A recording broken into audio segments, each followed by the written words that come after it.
Olá, eu sou a Manola, bem-vindo a mais um episódio do podcast Que Não Saia Daqui.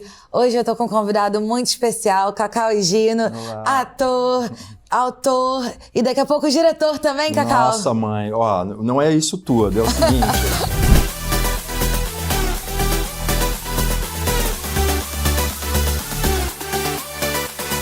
É isso tudo e não é, porque ator e autor, porque é minha carreira mesmo, né, de formação de vida. Aí o diretor, ele tá surgindo agora, porque resolvi botar a mão na massa num projeto meu e que eu sempre tive medo de dirigir, as pessoas dirige, aí eu vou encarar a direção agora.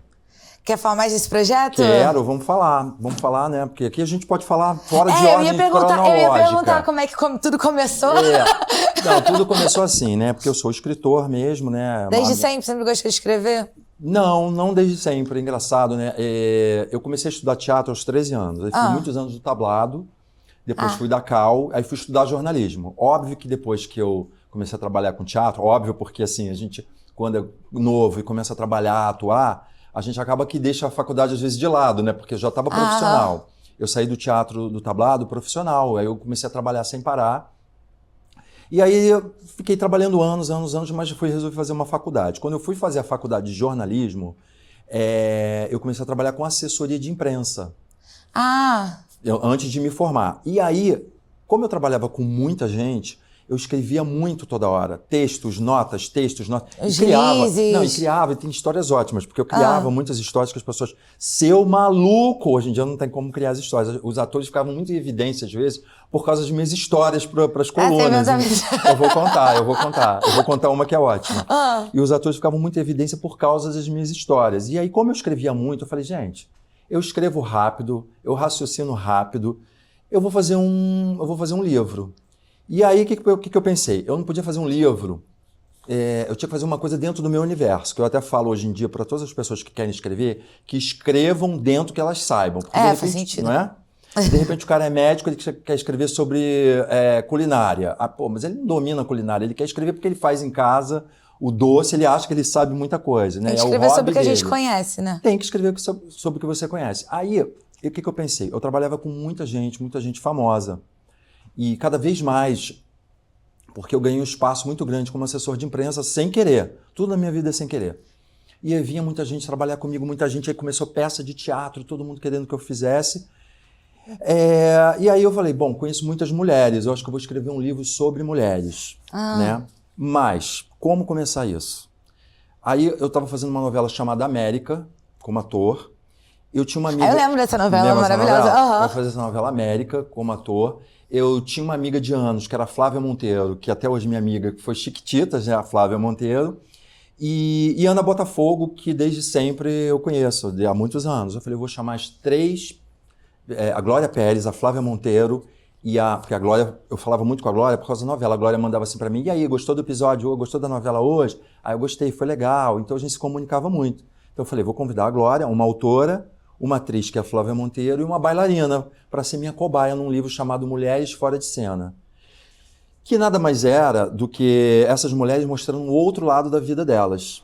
Elas, a atriz mostrando a casa com a família, o que ela fazia de hobby, muito simples. Aí eu peguei, chamei a Vera Donato, que é uma fotógrafa amiga minha, peguei uma câmera de filmar e fui até essas mulheres, comecei a marcar.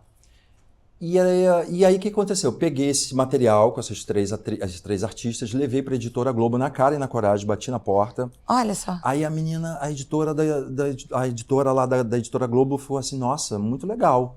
Vamos fazer com 50 mulheres. Eles toparam fazer. Eles investiram nesse livro. Eu viajei Rio, São Paulo o tempo inteiro. Só que das 50 mulheres viraram 165. Nossa! E eu fiz esse livro em 6 meses. 6 meses. Eu fui na casa de todas as pessoas que você possa imaginar. Uma visita por dia, praticamente. Eu fui Rio e São Paulo. Eu fui para a casa da Sandy, eu fui para a casa da Dercy Gonçalves, da Marília Pera, da Elba Ramalho, da Ana Maria Braga, de todas as mulheres que você possa imaginar, eu fui. Da Adriane Galisteu. Eu passei 6 meses fazendo esse livro. E foi o maior lançamento que a editora Globo teve, porque como eram muitas mulheres famosas, Glória Maria, Fátima Bernardes... todo mundo ficou interessadíssimo. O que acontece? Hoje você vê tudo na rede social, né? Você vê lá a vida da mulher na rede social, né? É diferente. Mas em 2005, Você não tinha esse acesso ao outro lado da vida Dos das pessoas. bastidores, né? A não ser numa revista de fofoca, né? Numa revista de celebridade. Mas aí você vê num livro, você não tinha isso. O livro deu muito certo, eu lancei no Sheraton Barra. Foram mais de 2.000 pessoas, muita gente. Nossa. Todas as pessoas que você possa imaginar estavam lá. Do William Bonner, ao Lulu Santos, a Dercy, a Sandy, a Fafá de Belém. Eu nunca imaginei que isso fosse acontecer. Aí, o que aconteceu? Esse livro começou a ser meu pé de coelho para escrever. Aí começaram a me chamar para escrever. Aí eu virei escritor aí. Em 2005 começou tudo. Aí, peraí. Aí vamos recapitular que eu falei muita coisa. A peça. Eu ia perguntar o que fez você escolher a faculdade de jornalismo? Então, o que fez... porque sou muito comunicativo. Sim. Aí como eu era profissional em teatro, eu falei, não vou fazer uma faculdade de teatro porque eu já fiz tudo. Eu não vou ter mais paciência de ver tudo que eu já vi. Sabe, vi muitos anos na Cal, muitas peças eu já estava fazendo. Eu achei que era um pouco... Não é que é dar para trás, né? Porque você sempre se exercita, né? Mas eu achei, vou fazer uma outra coisa, abrir um outro campo para mim. E às vezes a gente buscar outras matérias ajuda até na sua visão do que você já sabia de teatro. Né? E para hoje, por exemplo, hoje em dia tá valendo muito pra gente, porque hoje o artista tem que ser 360, né? Você canta, mas você tá aqui entrevistando. E também empresaria a própria carreira. Carreira, daqui a pouco tá atuando, não sei. Aí eu escrevo... Aí eu vou dirigir agora, aí eu faço talk show, aí eu faço adorei, peça. Eu acho isso ótimo. É o que eu busco pra mim também. Eu fico falando, quero fazer tudo que conta histórias. Porque antigamente, assim, o artista, as pessoas que eu conheci ficavam muito esperando a novela das 8, né? Elas ficavam em casa, sentadas assim, vou fazer teatro, fiz, daqui a pouco vou esperar algum convite. Não vem assim, não vem. E isso foi piorando cada vez mais, porque o mercado foi ficando com mais gente. Entendeu? Então, é mais gente, menos papel, mais gente. Hoje em dia você tem streaming, tem um monte de coisa, né? Mas antigamente era novela e teatro. E as pessoas ficavam muito acomodadas com isso, né? E isso foi mudando a cabeça das pessoas, porque hoje você não pode ficar fazendo uma coisa só. Entendeu? Não pode. Não pode. E eu busquei a faculdade de jornalismo por isso aí, por eu escrever e tal, mas não completei a faculdade. Estou pensando agora que eu estou fazendo licenciatura, eu estou pensando futuramente terminar, entendeu? Que eu tenho muita coisa que eu já posso cortar para terminar. Imagino. E tipo, esse livro foi legal porque as pessoas gostam de uma fofoca, né? Elas gostam de ver por trás. Esse livro, as pessoas gostam de uma fofoca. E, na verdade, esse livro não era um livro de fofoca. Mais para frente eu fiz um livro de fofoca. Tá. Esse livro não era um livro de fofoca, mas era um livro que gerava curiosidade nas pessoas, né? Eu fui, por exemplo, para o Arpoador com a Fafá de Belém. E eu não sabia que a Fafá de Belém fazia mergulho. Então ela morava no Arpoador na época. Ela fazia aula de mergulho. Ela foi toda paramentada, eu mergulhei com ela. Aí as pessoas, mas... Mergulho de cilindro. Com tudo. Aí a foto dela no livro é ela saindo assim da água e tal... se você achar, você está com o livro aqui? Estamos com o livro aqui. Vê se você acha, está na ordem alfabética. Vê se você Mulheres acha fora de cena. Está na ordem alfabética, Fafá. A Fafá saindo de um mergulho. A Sandy, por exemplo, ninguém sabia disso. A Sandy, ela pintava. Aqui, ó. Olha lá. Ui. E era verdade, entendeu? Fafá no mergulho. Isso foi lá no Arpoador. Né? A Sandy, por exemplo, ninguém sabia que a Sandy... pintava. Aí ela falou, você vem para minha casa aqui em Campinas, ela morava em Campinas ainda, não era casada, nada, muitos anos atrás. Fomos para Campinas, fomos para casa dela, passei o dia com ela. Quando eu cheguei lá, ela abriu um ateliê enorme, que eu falei, então ela não pinta de hobby, ela pinta. Aí ela pegou um quadro em branco pra gente, passou um tempo desenhando, fazendo... Pintou enquanto vocês estavam conversando? Pintou enquanto a gente estava fazendo, entendeu? Então isso tudo gerou muita matéria, gerou muita curiosidade, entendeu? Aqui, ó. Olha lá. Esse quadro ela eu fez pinto também. Tá vendo? Já é artista 360. Pinta e borda. E aí, isso. Aí começou toda a minha escrita aí, na minha vida de escritor. realmente, hoje em dia, antigamente era mais secreto tudo, né? A vida das pessoas. Agora, com as redes sociais, as pessoas querem mostrar o que tá acontecendo. Eu acho assim, eu acho que hoje o artista vai lá, ele tá numa peça de teatro, ele tá fazendo alguma coisa e já liga, tô aqui em Búzios gravando uma novela, ele já dá notícia de primeira mão pra pessoa, né? A pessoa já tem um acesso direto a ele. E então não tem muito mais aquela história da pessoa querer saber, ele fica sabendo através das redes sociais, né? Antigamente isso era mais forte, embora eu acho que hoje ainda tem o público que goste das revistas, vê na revista o artista, gosta do papel, tem muita gente que gosta mesmo, né? Eu gosto de ver a revista, eu gosto de pegar a revista e ver o que está acontecendo, ver um jornal, eu gosto ainda, estou ainda naquela era que eu gosto do papel, entendeu? Mas eu vejo rede social também, entendeu? Mas aí, por isso que hoje eu acho que depende do veículo de fofoca, depende de como a pessoa passa a fofoca. Por conta da credibilidade também, né? Eu acabo que eu vejo pouca revista. Eu amo livro. Livro eu preciso, assim, não gosto de Kindle, sabe? Eu gosto de sentir o livro. Mas a revista eu lembro com mais vivência quando eu era mais nova, assim, de aquele programa de domingo com meu pai, comprar a revista da semana que ia ter. E tinha uma coisa engraçada, né? Tinha aquela revista do Globo que vinha, a revista Ela, que vinha... lembro. Que era Caderno Ela, a revista Ela, hoje é Caderno Ela, eu acho. E todo mundo queria ver a revista, né? E eu ficava lembrando, meu pai também comprando o Jornal Globo, domingo, eu vinha... deixa eu ver o Caderno Ela, que tinha matéria sempre de tudo, não só de mulher, né? De tudo um pouco, né? Era um ritual. E aí... Você falou de fofoca, né? Eu mais pra frente, eu fiz um livro em 2007 chamado Fofoca, essa simpática palavra e suas consequências imprevisíveis. Que aí, na verdade, não era um livro de fofoca. Eu contava a história da fofoca na vida das pessoas, né? Aí eu falava assim, fofoca no meio dos estudantes, das babás, como começou a fofoca no mundo. Enfim, isso era um livro de curiosidade, umas coisas de curiosidade que não fofoquinha. Estudo antropológico da fofoca. Eu não era entrevistado as pessoas me chamavam para dar entrevista para falar sobre fofoca, entendeu? E como é que começou a fofoca? Bom, a história da fofoca no mundo, deixa eu recapitular aqui que foi em 2007, foi com uma imperatriz da Rússia, da Prússia, que ela foi andar de cavalo e... Peraí, eu tenho que lembrar isso, que é uma história muito cheia de detalhes. Ela foi andar de cavalo e nesse cavalo... ela subiu nesse cavalo e aí alguém viu a imagem dela de longe nesse cavalo e achou que ela estava tendo um relacionamento com o cavalo. E aí começou uma fofoca no meio de toda... Nossa! Na verdade, ela não estava, ela estava subindo, ela estava se apoiando no cavalo, e aí via ela...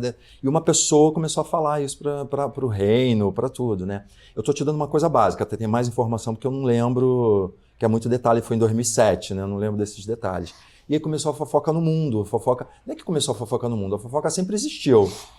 Mas é assim, onde as pessoas acham que a fofoca começou, entendeu? Eu pesquisei, fui para a biblioteca, fui fazer entrevista, fui historiador, então tinha já uma história em cima disso, entendeu?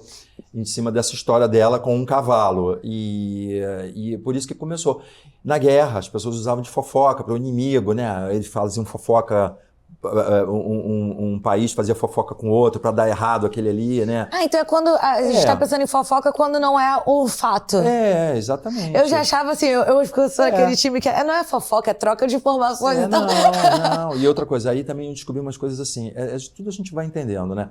A fofoca agrega. Como assim a fofoca agrega? Agrega, porque se você está num ambiente de trabalho, você vai tomar um cafezinho aqui, por exemplo, vocês param aqui, vão no intervalo, vão ali, não é que seja, vou fofocar do outro, mas você chega ali, conversa, fala uma coisa, conta, nossa, é verdade, vocês no cafezinho. Né? Aproxima as pessoas. Agrega, aproxima. Ao mesmo tempo, se você não vai para esse grupo de fofoca, parece que você é snob, você não quer falar com as pessoas, né? Tem toda uma história em cima disso, né? Dessa fofocada toda, né? E aí também tem uma história muito engraçada quando tinha o Orkut. É uma história que aconteceu em Jacutinga, saiu isso no jornal, saiu nas revistas, né? que é o seguinte, tinha uma pessoa que tinha um Orkut no Jacutinga, uma cidade, acho que no interior de Minas, se eu não me engano, uma cidade que é um cubículo. É aquela cidade que as pessoas vão para a porta, vê o que o vizinho está fazendo, aí fala com o outro, e tinha um menino, uma moça, uma mulher, um homem na cidade, que tinha um computador e usava o Orkut ali, né?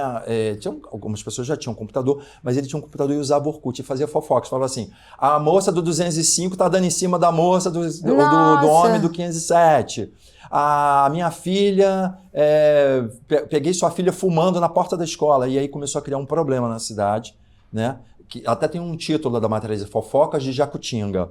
Saiu nos jornais, foi pro Fantástico, porque isso causou um reboliço na cidade, porque através do Orkut e de uma pessoa anônima, ela começou a acabar com todo mundo na cidade. Bem vibe Gossip Girl. E por que ela começou a acabar? Porque ela descobriu uma traição agora eu lembrei. Uma traição, era uma mulher, uma traição do marido dela com uma outra vizinha. Então ela falou, então vou detonar essa cidade. E aí teve uma interdição na cidade. Foi por isso que ela começou a querer contar. Ela começou a querer, se vingou. Botou o teto de vidro de todo mundo. Se vingou. E aí teve uma interdição na cidade, foi proibido Orkut, foi proibido computador. Interditaram a cidade para Orkut e computador por causa disso? É uma cidade de muitos poucos habitantes. Foi proibido a cidade. Aí por isso que isso foi parar no Fantástico. Durante pouco tempo, imagino, né?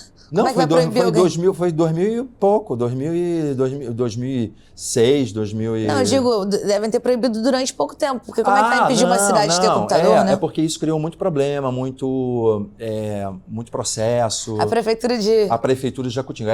Aí se chama, aí nos jornais sai assim, Fofocas de Jacutinga. Aí o Fantástico foi lá, fez uma matéria em cima disso, falando, mostrando o que a fofoca pode causar, né?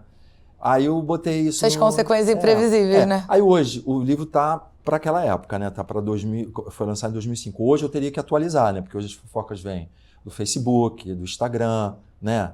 Tudo vem do Instagram, né? Uma fofoca hoje o povo posta tudo ali, a escancara no Instagram, né?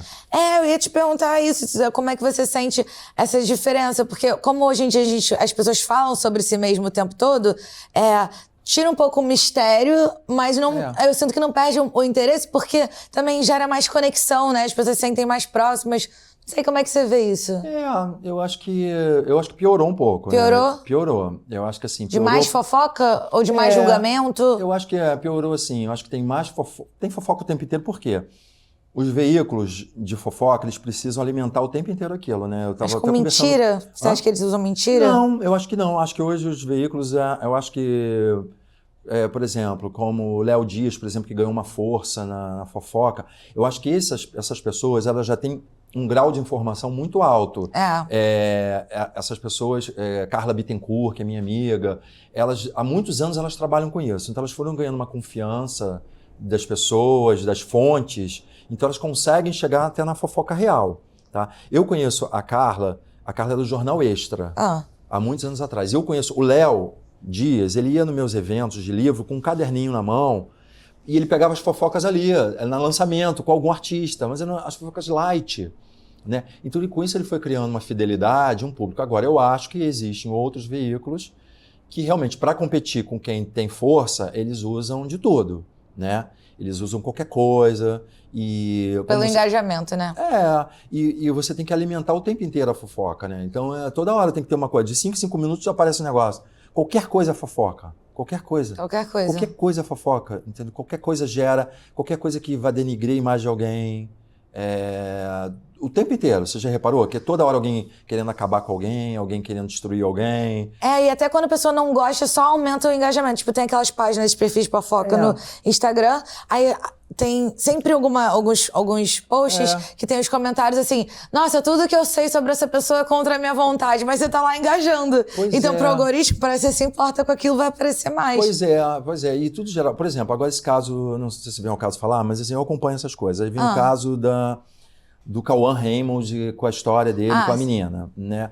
Aí já gera uma coisa assim, eles não se olham nunca, não se falam nunca. Eu não sei se é bem assim, se não se olham nunca, não se falam nunca. Vamos especificar o da novela agora, da do novela, Vale Tudo. Porque disse que ele foi falar que ela não estava correspondendo à interpretação. Aí eu fiquei pensando assim, eu acho que não deve ter sido muito por aí, porque ele é um cara, um galã, uma estrela, ele foi trabalhar com uma atriz jovem que está começando, e às vezes, gente, rola muito no set de você tá trabalhando com um ator inexperiente, e você que tem uma intimidade com algum diretor, você tem uma intimidade com algum grupo que você já conhece há muitos anos, ele é um cara que cria já de muitos anos da televisão de lá, né? Agora ele cresceu no vídeo, né? Virou galã na frente de todo mundo. Existe uma coisa assim, que eu sou amigo do diretor que eu já conheço desde os 10 anos de idade. Ele vai lá e fala assim, pô, tem que dar uma puxadinha aí no trabalho dela, porque ela não está correspondendo. Uma coisa que você fala de nível de intimidade, eu acho que não existiu uma coisa dele ir na direção da casa e falar. Eu não sei a base a gente tá aqui verdadeira, só a gente está especulando. Eu só estou te falando como as fofocas suas. Gente. O que eu deduzo? Eu acho que ele pode ter comentado e isso virou, foi lá falar da interpretação. Aí já chega no ouvido da menina e já chega no ouvido que ela tá brigando com ele todo dia, mas eu acredito que não seja assim. Entendeu? Até porque, assim, vai parar uma novela porque a dupla dos protagonistas não quer contracenar. Entendeu? Acho que isso foi dando mais ibope pra novela. Eu ia falar isso, porque, tipo, não foi nada que prejudicou a novela. Pelo contrário, as pessoas, tipo, vê, aí o pessoal fica lembrando da treta, aí quer comentar na internet sobre isso. E o que acontece? Aí também falaram da interpretação da menina. Aí as pessoas ficam comparando a interpretação da menina com a Glória Pires, sendo que a Glória Pires, pô, aí não dá, né? Quando fez a novela, ela já tinha 18 trabalhos nas costas. 18. A Glória Pires começou numa novela chamada Minha Pequena Órfã, que, se eu não me engano, a Rosa Maria Murtinho fez essa novela, foi mãe dela. Eu acho que foi... Porque tem 3 atrizes do Brasil que começaram na mesma época, que foi a Glória Pires, começou criança, junto com elas, Rosana Garcia, que foi do primeiro Sítio do Pica-Pau Amarelo, que hoje ela não trabalha mais como atriz, ela trabalha como coach de atores mirins, mas ela foi uma estrela da Globo na época do primeiro Sítio do Pica-Pau Amarelo, tanto que a Globo fez uma homenagem aos 15 anos dela de idade, eles fizeram um show para ela, que passou em transmissão ao vivo, e Isabela Garcia. Essas foram as 3 mulheres que começaram novas na televisão, as 3 primeiras crianças. E a Glória Pires já tinha 18 novelas nas costas. Essa garota tem 2 novelas nas costas. Aí colocaram ela para protagonizar, né? Porque viram que ela ia dar caldo em algum momento. E aí, gente, é o seguinte também. A gente tem que dar tempo, porque quando você começa uma novela, um trabalho, você tem que dar tempo para a pessoa ela entrar nesse personagem. Às vezes você vê uma novela e você fala assim, nossa, ela não tá bem, né? Não tá, porque não deu nem tempo, a pessoa está na primeira semana de novela, você está conhecendo o terreno, né? Aí passa 2 semanas e você fala, ela melhorou. 3 ela melhorou. Nossa, ela está melhor. Então, o dia a dia, a prática vai melhorando a pessoa, ela vai entendendo. Ainda mais uma pessoa jovem como ela, né? Chamaram ela para protagonizar, ela vai dizer que não quer ir? Claro que ela quer ir, né? Ela vai dizer, não vou. Não, ela foi, deu as caras, é a chance dela, né? Agora daí para frente a vida dela depende desse trabalho aí. E se você reparar, gente, não sou Léo Dias, não sou crítico de televisão, mas eu acho que assim, se você reparar o trabalho dela no início com o tempo, você vai ver que ela tá melhor do que do início da novela, porque faz sentido pra mim. Prática, as pessoas agora já gostam do trabalho dela.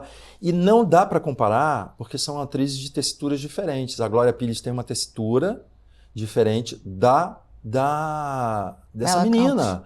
A Regina Duarte é uma textura diferente da Thaís Araújo. A Thaís Araújo está fazendo muito bem. A Regina Duarte fazia muito bem, todo mundo adorava. E a Regina é um ícone brasileiro, né? E assim, não dá para comparar as interpretações. Aí o povo vem, né, numa comparação. A pessoa adora ficar comparando. Eu acho que essas fofocas surgem assim. Agora, eu acho que o Léo Dias, ele tem uma base muito forte. E eu acho que quando ele descobre que tem alguma coisa errada, que alguém passou alguma fonte maldosa, ele vai lá e conserta. Então é sempre confiável? Eu acho ele confiável. É fofoca, né, gente? Fofoca surge da maldade, né? Às vezes surge da maldade, mas eu acho assim, pelo que ele se propõe, eu sempre vejo... Eu converso muito com a Carla, às vezes, que eu vejo uma nota, eu falei, Carla, é verdade? Aí ela me explica por quê. Porque às vezes sai na mídia uma coisa, ela falou assim, não é bem assim... Por que estão falando desse cara aqui? Porque ele já foi assim, mas hoje em dia ele não é mais assim. Mas as pessoas acham... Aí trazem Aí de trazem volta. de volta, né? Aí vem tudo à tona sempre, né? Vem uma coisa do passado. Aí uma mulher fala que o cara maltratou. Aí vem 15 mulheres de 25 anos atrás falando que o cara maltratou 25 anos atrás. E por que não falou 25 anos atrás? Você entendeu como é que é o negócio? É tudo uma questão de você querer likes hoje, né? Eu acho que ganha likes, visibilidade. Apesar disso que a gente fala de gente que tratou mal há muito tempo atrás, eu acho que também tem a ver que hoje em dia o pessoal se sente mais seguro pra falar, né? Algumas coisas que... Não, também pode ser. Eu acho que hoje as pessoas tinham medo de colocar e acho que também as pessoas não achavam, por exemplo, uma mulher era maltratada 25 anos atrás, ela não achava que isso era um problema de... Leva um tempo dessa se tocar, caramba, olha o que fizeram eu comigo. acho que ela levava assim, ela pensava assim, era assim mesmo, né? O cara me maltratou, eu xingo ele, acabou, resolvemos ali. Hoje em dia, como isso está muito articulado, né? Hoje em dia as pessoas, não, isso é assédio, isso é maltrato, isso é preconceito, isso aqui. Aí as pessoas reagem. Eu só não acho que, às vezes, você tem que vir com tanta violência nas coisas que aconteceram muitos anos atrás, porque você aumenta um pouco, né? Às vezes não foi isso que aconteceu. E isso, às vezes, acaba com a carreira de um artista. Entendeu o que eu estou falando? Se você expõe tanto ali... É verdade isso tudo que falam dele? Né? Fizeram isso mesmo com ele? Né? Ele fez isso tudo mesmo com as pessoas? Porque, pô, se tivesse feito com tantas pessoas isso, em algum momento viria à tona. E eu acho que a pessoa que é pública, ela está sempre à mercê, né, a qualquer tipo de fofoca. Né? Você está ali na roda, você está à mercê de qualquer tipo de fofoca. Mas assim, eu não estou falando isso tudo para falar do Cauã nem da garota, não. Eu estou te explicando isso tudo porque a gente estava falando do livro de fofoca. E eu estou tipo, mostrando o que eu acho do passado e de hoje em relação a isso, entendeu? Entendi. Faz sentido. Vou te contar mais uma história. Tô falando muito? Não, tô adorando. Então vou te contar mais uma história de uma atriz conhecida minha, uma senhora bem famosa, que ela foi fazer uma novela, para você entender como são as coisas.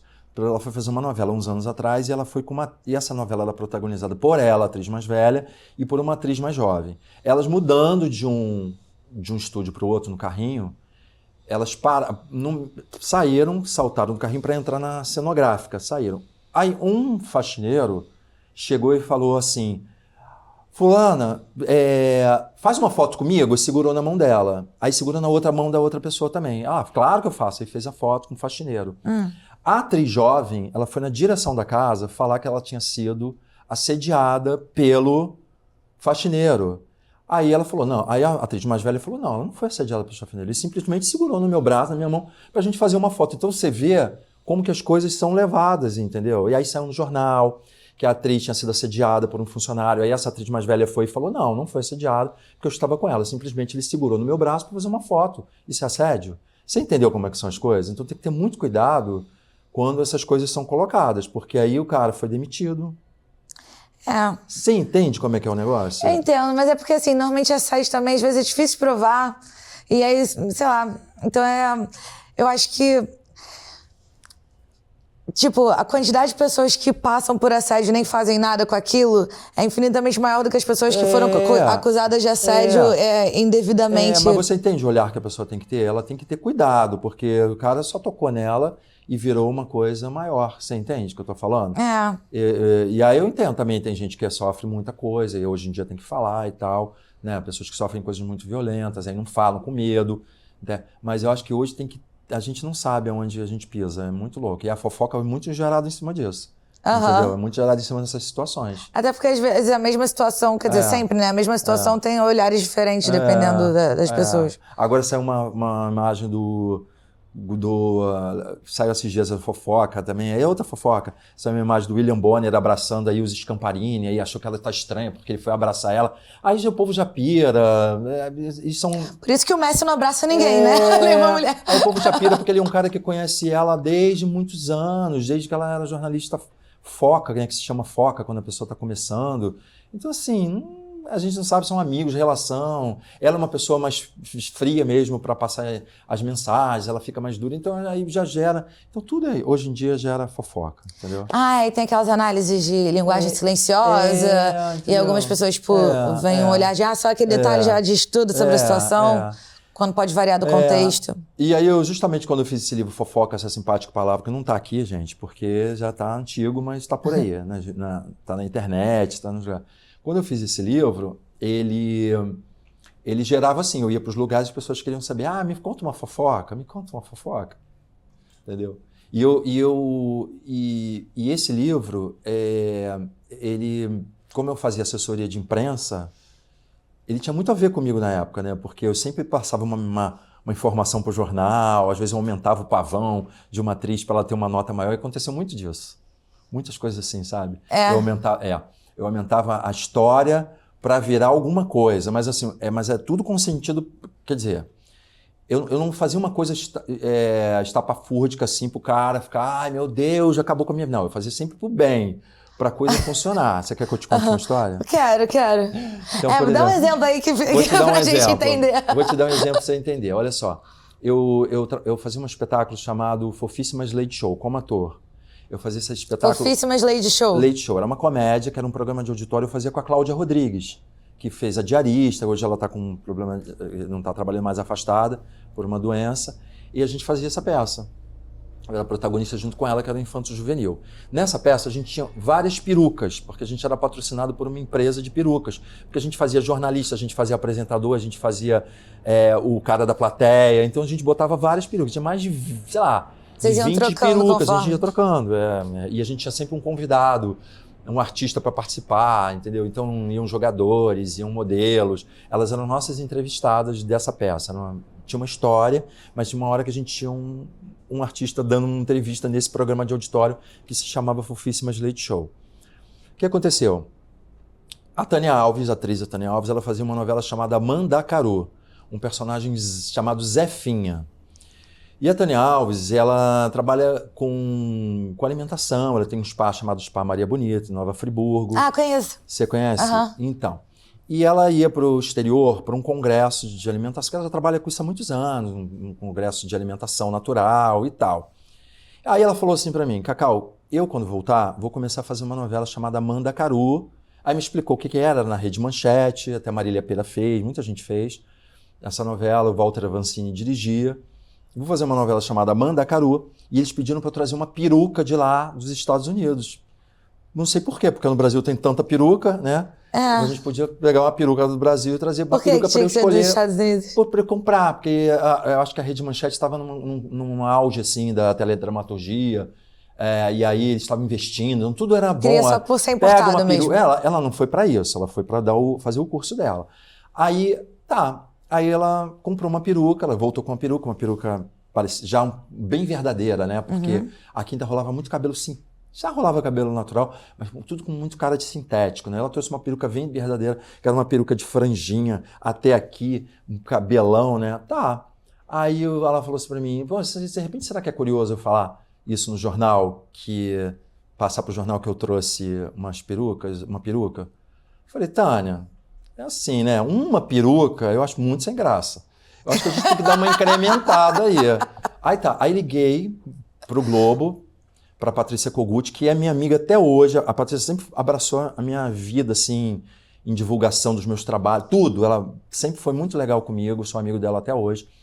Mas na época eu estava começando a engatinhar com a Patrícia no contato. Eu falei, Patrícia, tem uma nota maravilhosa da Tânia Alves para você.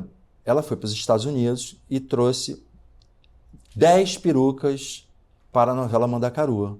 Ela, 10 perucas, mas com essa verba toda, 10 perucas de cabelo, 10 perucas, ela para escolher aqui no Brasil. Entendi. 10, não é possível. Para que 10 perucas? Eu falei, 10 perucas. E qual é a loja que ela trouxe? Pô, eu falei, loja que ela trouxe? Que loja? Aí na hora veio na minha cabeça assim, Fantastic Hair. Aí ela, Fantastic Hair?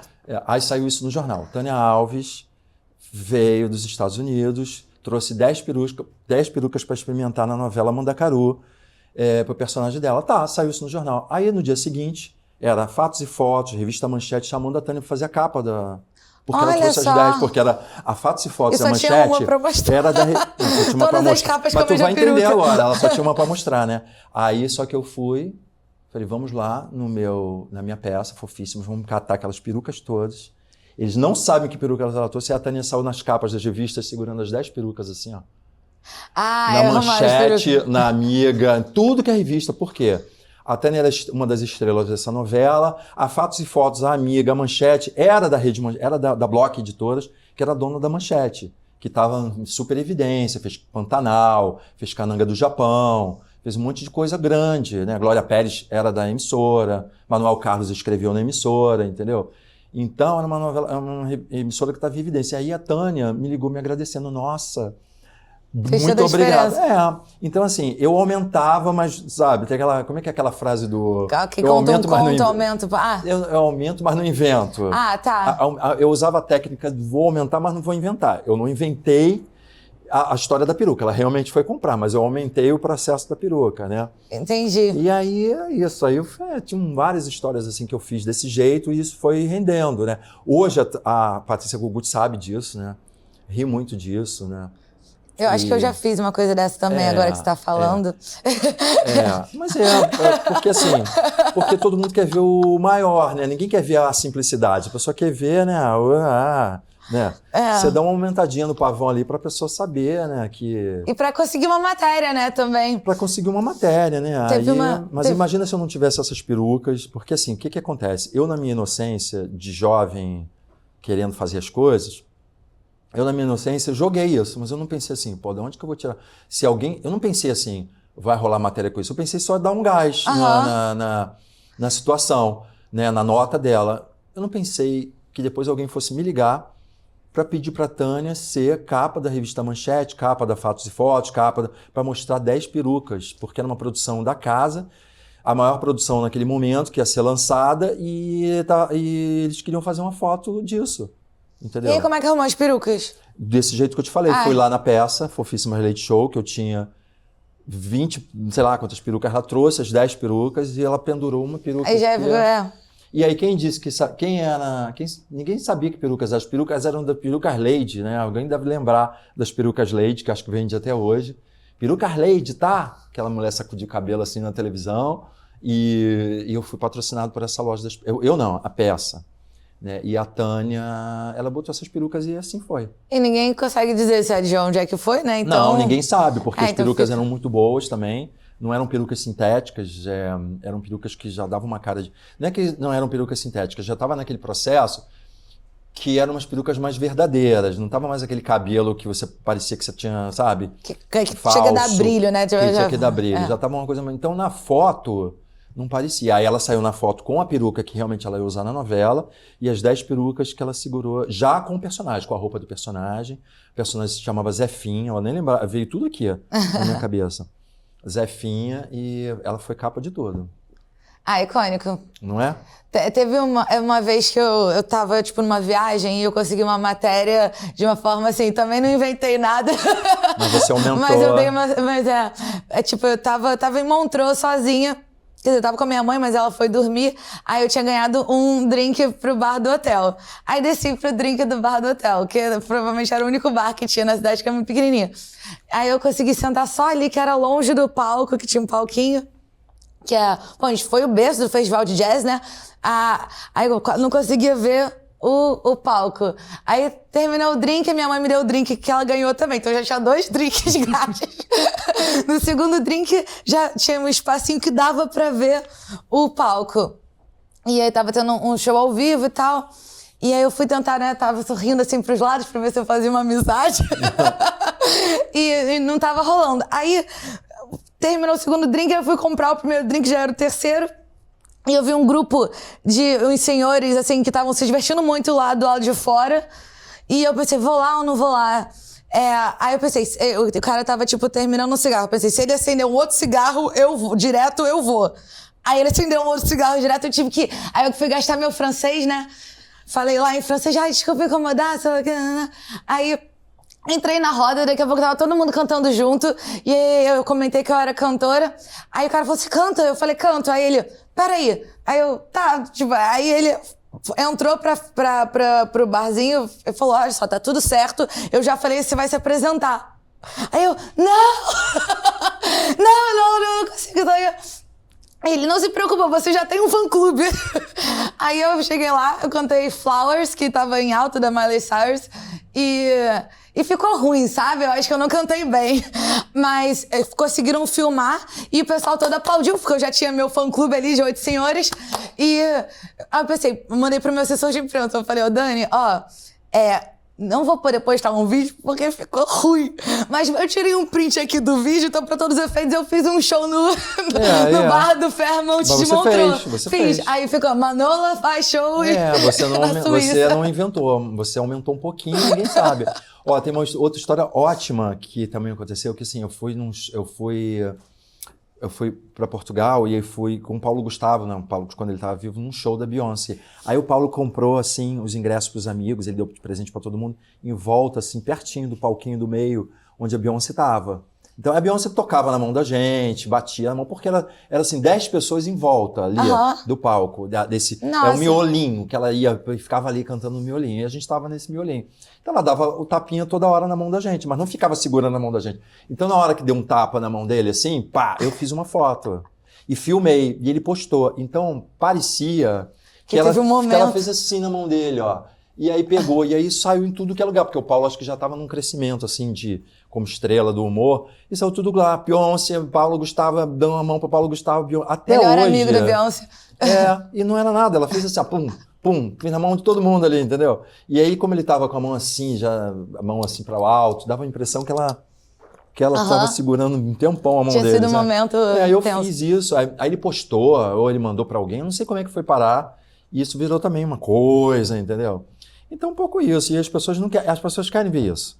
O leitor que está em casa, o leitor que está lá do outro lado, ele não quer ver. Ele quer ver coisa grandiosa. Quer ser entretido, né? Ele quer ver a coisa maravilhosa, ele quer ver a coisa grandiosa, ele não quer ver a coisa mais ou menos. Ele quer ver a curiosidade no máximo que puder dela, entendeu?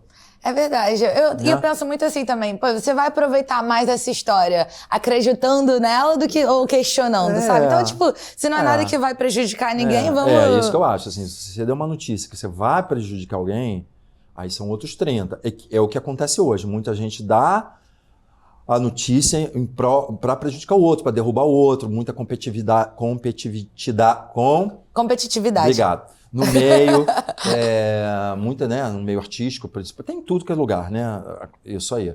As pessoas competem em todos os lugares muito, né, em todos os setores. Mas no meio artístico fica em evidência. Então, né, se tem alguma coisa, todo mundo fica sabendo, né? E as pessoas gostam de tomar partido também, né? As pessoas gostam de tomar partido. Então a coisa fica muito grande, entendeu?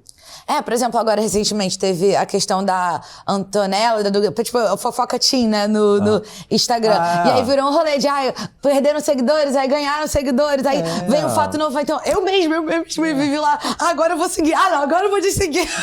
É porque você já vem da geração quantos anos você tem? Desculpa. Eu tenho 32. Eu tenho 32, como se ela tivesse 65, 70, 80. Entendeu? E mesmo que tivesse, hoje em dia todo mundo tá tão jovem que não é problema isso. Mas você já é de uma geração que você lida muito mais com a internet do que eu lidava com... Né, eu lidava com papel, com jornal, com revista. Você lida já lida fofoca, você já vê ali na internet. Né? Eu gosto muito de ser millennial, né? Porque a gente pegou a transição. Tipo, a gente sabia o analógico e começou no digital. Então a gente tem a facilidade digital, mas ainda tem noção do que é o ser analógico. É verdade, você é isso. Você tem ainda a noção das duas coisas. Criança, eu virei aquela coisa pra tirar foto, salvar foto. Quem tá entrando agora no crescimento, né? 12, 10, 15, aí que só pegou a fase vai ser um da rolê. internet. Você não vai saber mais nada disso. Não, eles não sabem o porquê que o ícone de salvar no computador é um disquete. Eles acham que aquilo é de salvar no computador, e não porque o disquete guardava muito louco, informação. Né? Se a nenenzinha tá ali, a mãe dá pra nenenzinha o celular pra ela ficar quieta, né? Imagina, 2 anos de idade, fica quieta aí, filhinha. Aí bota a criança, fica ali, ó. Você vê a revista tenta aumentar a foto, né? Pois é, entendeu? Mas é isso. Tá vendo? Agora eu tô com isso aqui, chique. É a primeira vez que a gente tá usando isso aqui no podcast. Isso é uma coisa que eu tava com uma dúvida. Queria muito ouvir sua opinião de especialista em fofoca. Eu não sou especialista em fofoca, hein? Você acha que as pessoas gostam mais de fofocar sobre quem elas gostam? E essa coisa de, tem gente que fica obcecado com as pessoas que não gostam. Então pensa, você, não gosta de pessoa e fica lá buscando. O que deve ser isso? Eu acho que as pessoas foi enrustido? Eu acho que a pessoa gosta de fofocar De que não é que elas não gostam, as pessoas que elas não gostam, um prato cheio maior para elas fofocarem, porque ela detesta a pessoa e quer falar mal da pessoa, né? Não é isso? Acho que Não é. Se você detesta, eu não vou com a cara daquela mulher ali. Falaram que ela é grossa com as pessoas. Pô, vou lá. Ai, daí Vou lá é sentar mesmo, o pau porque nela. eu senti, já sempre Já soube. senti. A mulher, às vezes, pô, eu já vi casos assim muito loucos, assim, de fama de artista. A pessoa fala mal dele, porque assim, né? Você tá num lugar. E às vezes você está num lugar, você está num trabalho, você está num aeroporto. Eu fico vendo agora, por exemplo, os atores saindo dos aviões, assim, né? Indo ou entrando para viajar. Aí tem sempre alguém lá parado no aeroporto, que você já deve ter visto. Nossa, o fulano de tal foi grosso comigo, não deu nem um alô. Pô, Você tá gente, cansado do voo, cara, né? não é isso, a pessoa tem a vida dela na vida do dia a dia, entendeu? Então o cara tá plantado ali no aeroporto e quer que tu tá com pressa. Você tá correndo, você tá... Uma vez a Natália Timber estava vindo de fora, o irmão dela tinha morrido. O irmão dela tinha morrido e a mulher queria fazer foto. Assim que ela botou o pé no aeroporto, ela soube que o irmão dela morreu. Porque ela estava vindo de uma turnê, ela não podia saber lá, que ficaram com medo dela passando mal, que ela estava em Goiânia. E quando ela botou o pé no aeroporto, ela viu várias pessoas da família, ela soube ali no aeroporto. Então aí já veio uma mulher, faz foto comigo, não, agora não dá, metida, nojenta, não sei o quê. Então existe toda essa loucura que as pessoas são muito sem noção também. São. Entendeu? E nem sempre você tá... Você tem sua vida, né? Nem sempre você gente, tá né? O humorista sofre muito isso. A pessoa acha que o humorista tem que estar o vai ter que tempo contar inteiro uma piada. contar uma piada, cara. E não é isso. E aí fala mal. Aí fala que você... Outro dia postaram o Tony Ramos. O Tony Ramos é o cara mais legal que eu conheci. Eu já trabalhei com ele. Todos os meus livros, se você pegar minhas biografias... Todas as minhas biografias, o Tony Ramos dá um depoimento. Ele vai nos lançamentos, ele deu da Anissete Bruno, ele deu da Ana Rosa, ele deu da Irene Ravache, ele deu da Zezé Mota, ele vai, ele fala. Ele é um cara muito legal, ele é um cara divertido para trabalhar, ele parece que não, né? Mas é um cara piadista, ele tá o tempo inteiro contando piada nos bastidores, o pessoal adora ele. Aí a mulher pegou uma imagem dele no portal, aí não é mais Tony Ramos que a gente pensava. Não é, o cara tá saindo correndo, tu tá vendo que o cara tá correndo para viajar. Aí tem 15 pessoas para fotografar com você. Você entendeu como é que é o negócio? Você tem que dar uma desculpa, você tem que sair dali, porque senão você perde teu voo. Sim. Você entendeu o que eu tô falando? E é difícil, isso não entra na cabeça das pessoas. Isso não entra na cabeça das pessoas. Aí vira uma novela que as pessoas acham que a pessoa é antipática, e bota no jornal. Aí a imprensa também que já gosta, não toda a imprensa já gosta, isso é alimento, né? Né? Maltratou fã no aeroporto. Aí vai todo mundo lá falar, nojenta, cara de pau, não te sigo mais. Como se fosse fazer, a mulher tem 30 milhões de seguidores. Não vou mais te seguir. Como se aquela pessoa vai acabar com a vida dela, entendeu? Tem essas coisas, assim, que eu acho, entende? Tem gente que já nem tira foto mesmo. Tipo, a Emma Watson, ela não tira foto, ela é sabida por não tirar foto. E ela falou que é por questão de segurança. Mesmo que não seja, é uma boa, que aí ninguém já... E outra coisa que as pessoas não fazem muito mais, não gostam de fazer vídeo. Você vê que muito artista fala assim, faz um vídeo pra mim? Não, vídeo não, faço foto com você. Porque o vídeo é fácil de você botar uma voz, hoje tem inteligência artificial, não é? Você verdade. fala assim, manda uma mensagem para minha cidade. Aí você manda, amo vocês aí da Bahia e não sei o quê. Aí se você quiser, você pega aquilo, bota uma mensagem ali, ela falando outra coisa, sabe? Então as pessoas não gostam de fazer para não utilizar a imagem, para a imagem não ser replicada em vários lugares, entendeu? É perigoso mesmo. Não estou dizendo que não tem, não estou dizendo assim, não acho que não há uma coisa muito perigosa, mas eu acho que muita gente não gosta de fazer por isso, entendeu? O que o pessoal puder fazer para se proteger também é compreensível. Pois né? Pois é. E sobre o livro da Ana, Aninha? Aninha, quer dançar? Aninha quer dançar. Então, esse livro, como eu falei para vocês, a Ana sempre participou das minhas coisas também, sabe? A Ana gravou pilotos de programa comigo, a Ana participou do meu livro de bichos, de animais, que eu tenho um livro chamado Nós e Nossos Cães, que foi meu segundo livro, que virou um produto para televisão esse livro, inclusive da GNT na época. Nós e Nossos Cães, é infantil? Não, é um livro é um livro pet, um livro sobre pet, em que eu conto histórias reais das pessoas com seus animais. Especificamente era com cães, porque era o que eu sempre tive cachorro, e eu sempre gostei de cachorro, então eu fiz um livro com as pessoas que tinham histórias, né? A pessoa, por exemplo, uma jornalista que tinha um cachorro que ela teve câncer, a cachorra teve câncer junto com ela, elas ficaram curadas juntas. Então conto toda essa Caramba. história. Um cara que tinha um pitbull que passava todo dia na porta de um lar de velhinhos, de idosos, e aí um dia um velhinho estava na porta assim, passou a mão no pitbull, aí todo mundo, ai meu Deus, vai acabar. Ele começou a entrar nesse lar dos velhinhos, lá no subúrbio, e aí os velhinhos que estavam muito dodóizinhos assim da cabeça, com depressão, com tudo, começaram a querer ver esse animal todo dia e começou a criar um vínculo e eles começaram a falar mais e começou a mudar aquilo ali. Então, esse animal foi a vida, até morrer esse pitbull ia todo dia para esse lar de velhinhos. Então, histórias que tem, a Suzana Vieira participou, Giovanna Antonelli participou. Não é um livro com artistas, tá? É um livro que eu fazia com histórias de pessoas que tinham uma relação verdadeira com seus animais. E aí, alguns artistas que eu sabia que tinha ligação, né? Com animais, e eu convidei, né? Tanto que é um livro com mais gente anônima que com gente famosa, entendeu? E a gente está falando do livro da Aninha, né? Então a Aninha foi assim. A Aninha, eu achava que a Ana tinha um mercado para criança. Que tem, né?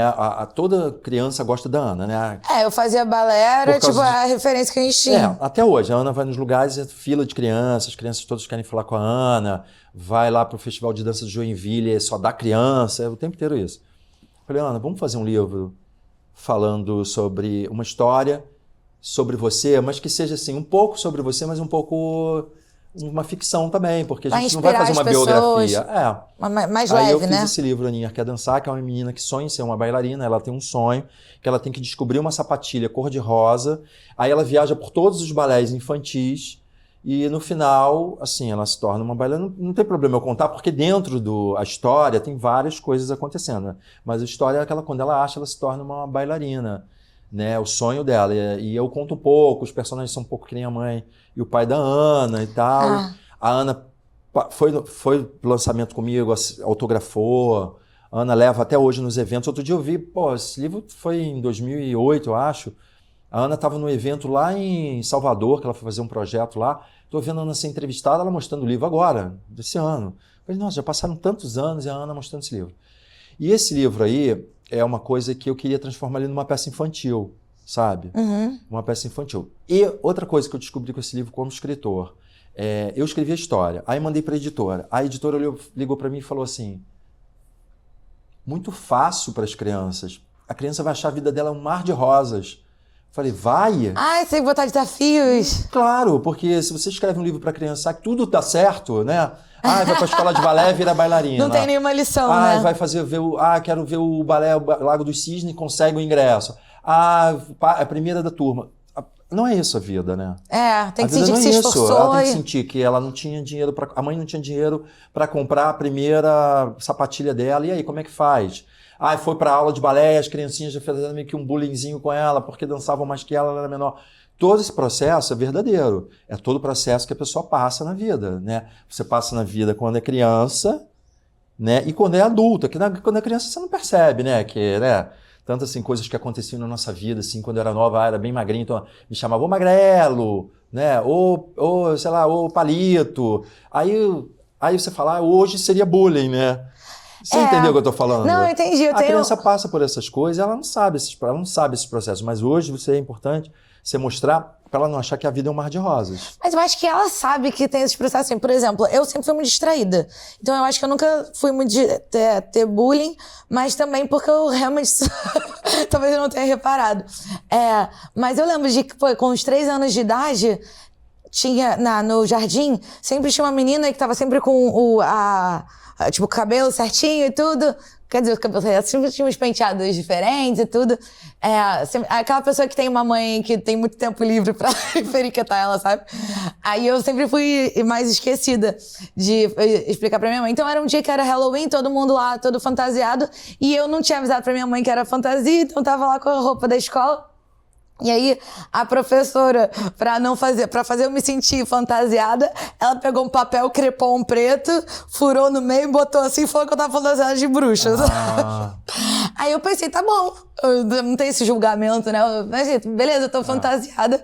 Fui lá, querer brincar com as minhas amiguinhas na casinha lá que tinha do parque. Aí elas, não pode entrar, só pode entrar quem tá fantasiado. Aí eu, mas eu tô. Aí elas, não, só quem saiu de casa fantasiado, eu posso. É isso, mas assim, mas na verdade no livro é mais em função de, assim, pra criança não achar que tudo é um mar de rosas, que tudo é fácil. Que ela tem que superar coisas. Porque de repente ela vai, quero ser bailarina, ela tem o sonho de ser bailarina, aí ela não tem a vocação, ela nem tem o talento, aí você vai alimentar aquilo nela, né? Então ela tem que saber a realidade que tem das que pagar coisas. O preço das coisas. É claro, você não vai ser assim, você não dá pra balé, não é isso, mas você tem que saber. Você vai ter, são horas, né? Você vai fazer balé, aí você vai ensaiar de manhã, você vai ensaiar de tarde, é um desgaste físico. Você tem vocação para isso?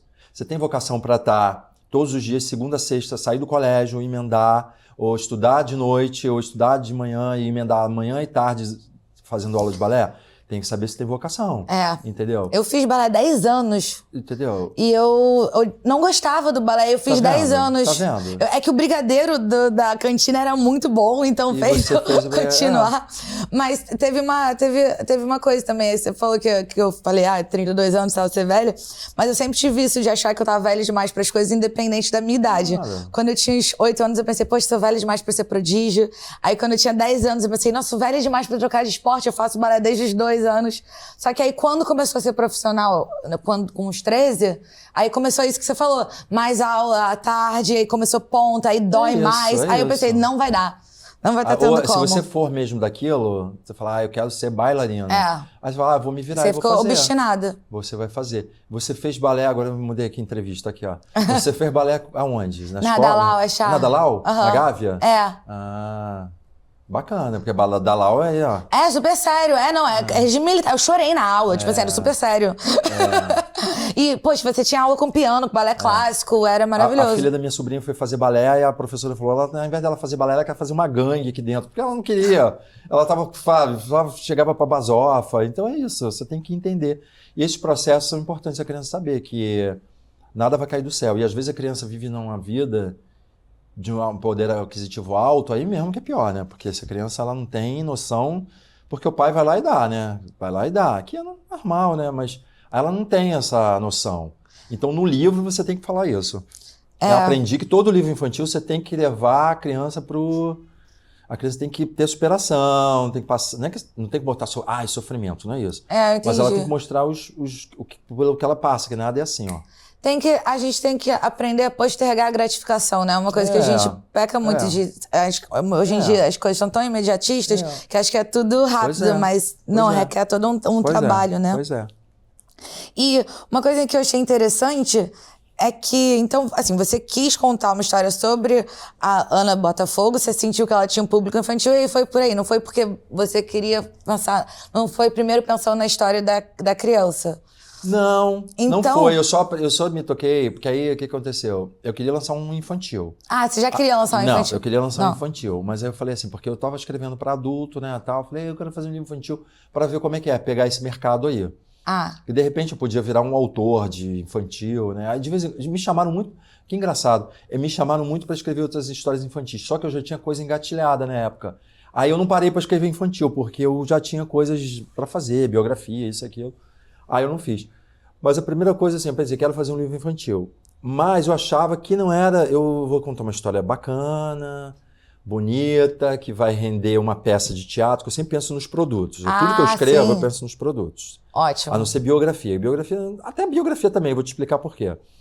Aí, mas eu não pensava nisso, eu pensava não pensava, né, porque o livro não é o produto final, então o produto final seria uma peça? Não, é porque eu sempre penso além mesmo. Eu sempre penso assim, esse livro pode dar uma peça, esse aqui pode dar um programa. Nós, Nossos Cães, quando eu escrevia, eu já pensei assim, se eu apresentar isso aqui numa emissora a cabo, eu pensei na cabo, nem pensei em rede aberta. Um reality show. Pode dar alguma coisa. Aí o que aconteceu? Quando eu acabei de escrever o livro, eu tinha 2 amigos que são da Urca Filmes, donos da Urca Filmes, aí eu falei para eles, vamos fazer um projeto para a gente apresentar um programa para televisão a cabo de animais? Aí ele falou, vamos, inclusive a GNT está precisando de um programa para entrar na grade deles de animais, eles querem. Aí eu dei um título, pet.doc, mas aí eu ampliei mais, eu não fiz um um projeto só de cachorro. Eu ampliei, era todo que é tipo de bicho. As histórias reais de pessoas com seus animais. Aí tinha passarinho, tinha gato, tinha falando dos momentos das pessoas, da morte do cachorro. Aí tinham várias histórias, né? Aí fizemos isso, foi muito rápido, porque eu acho que eles já queriam esse projeto, um projeto assim, para a grade. Fizemos esse projeto, eu gravei um piloto, fui pro pitching com eles. Eu nunca tinha ido pro pitching, né? O pitching, você sabe o que é? Você apresentar o seu projeto para uma banca, vamos dizer assim, né? E você convencer essa banca em pouco tempo que seu projeto vale a pena, né? E eu não tinha experiência com nada disso. Isso. Eu não tinha experiência com nada disso, né? Eu fui na cara e na coragem. Mas tinha uns meninos que já eram seguros disso, faziam cinema, faziam um projeto. E aí eu sei que assim, foi muito rápido, 15 dias depois eles aprovaram, aí fizemos uma série chamada Pet.doc. Se você jogar na internet hoje, você vai achar essa série. Eu tenho tudo ainda em CD, né? Fiz uma série de 13 episódios, se chama Pet.doc. Você falou que ainda dá pra achar onde? Não, dá pra você jogar na internet, na rede social, no YouTube. Não acha tudo, porque é um produto que tá lá ainda com eles, não sei se um dia eles vão reprisar, né? Então você acha uma coisa ou outra ali, e foi muito legal. E aí, a criança... eu não estava pensando num produto, vou fazer a peça. A criança estava pensando em fazer um produto para criança. Eu adorei isso em você, que você sempre se permite explorar coisas novas e você gosta do que você... Tipo, de novos desafios, né? Aí eu fiz esse produto para criança, rendeu bastante. Rendeu, eu tô falando não é financeiramente, rendeu de coisas, né? A Ana está sempre fazendo alguma coisa. Eu fiz Bienal com a Ana, Bienal do livro. Legal. E a Bienal é uma coisa difícil para fazer. Uma coisa só que eu achei que fosse acontecer, que estava para acontecer, que esse livro ia ser adotado por várias escolas no Brasil.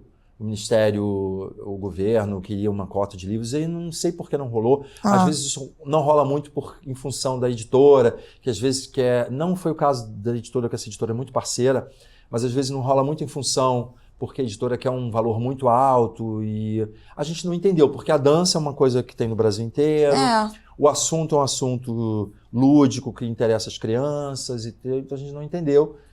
Porque não entrou. Teria tudo a ver mesmo, sem contar que realmente a Ana Botafogo é um ícone do Brasil. E aí, o que eu quero fazer é uma peça infantil.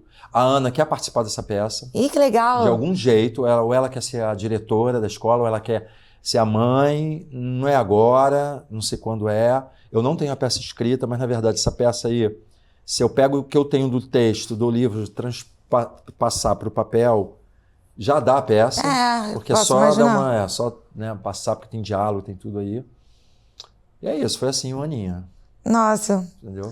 Adorei. E eu tô sentindo que uma coisa em comum de todos os seus projetos é mulheres inspiradoras. Não, meus projetos acontece que é o seguinte, é muito louco, porque os meus projetos, eu acho que por causa do livro Mulheres Fora de Cena, eu acho que as pessoas começaram a me associar à mulher. Então, é muito engraçado isso, porque eu sou o único cara que mais escreve para mulher. Tudo meu acaba sendo para mulher. Foi assim. O Mulheres Fora de Cena, para mulher. Aí eu fiz o Aninha Quer Dançar.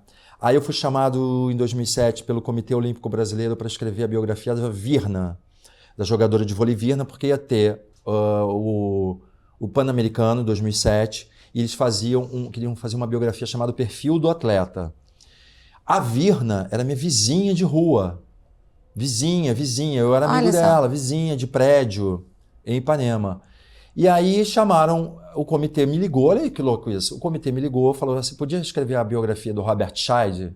Acho que é o Robert Scheid. Falei, posso, eles queriam me contratar. Aí a Virna soube que eu ia escrever. Não, Robert Scheid não, pô, sou tua amiga, tu vai escrever a minha, que eu tenho que escrever alguém. Aí eu escrevi a da Virna,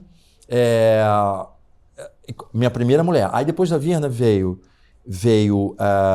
Natália Timber, biografia, Zezé Mota, biografia, Irene Ravache, fotobiografia, Ana Rosa, biografia, peça só de mulher, através da Iris, a história da Iris Afio, Lisa, Lais e Eu, foi feito pela Simone Gutierrez, em cima da Liza Minelli. Deu a Louca na Branca, sobre a Branca de Neve, que a Cacau Protásio fazia, então só mulher. Eu não sei o que é, e assim, as mulheres não ficam com um problema comigo de pergunta, sabe? Eu vou fazer a biografia, Às vezes existe um pouco de vergonha, né? Assim, você se intimida. São Não, coisas íntimas. eu saio perguntando tudo. E aí, Isso é você é pro ótimo. meu marido. E aí, mas o que? Como é que foi isso? Você estava casando com ele, já queria separar? Eu pergunto as coisas na maior cara de pau, entendeu? Rosa Maria Murtinho agora vai fazer minha peça através da Iris, que eu falei pra você. Sim.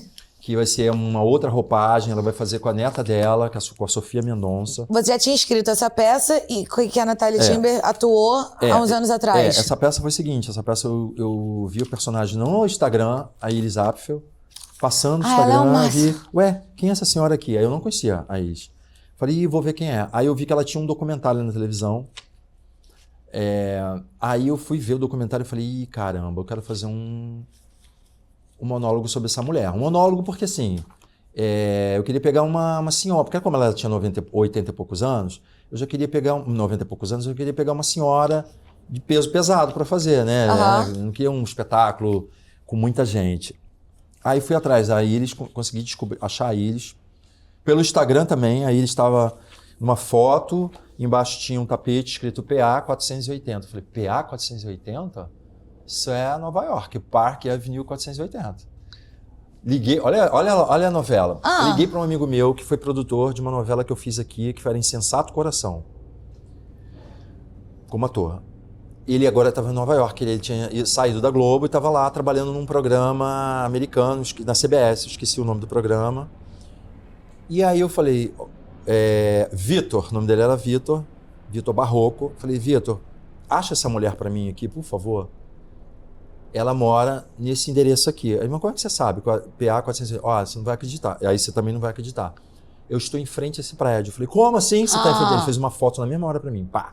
Me mandou. Por quê? Ele trabalhava do lado, o prédio que ele trabalhava, a produção do programa, era do lado, encostado na produção, na casa da Iris Apfel. Nossa. E aí eu fiquei tentando, porque assim, eu tinha o endereço, mas como chegar até ela, né? O porteiro não vai falar qual apartamento que é americano, a gente é brasileiro.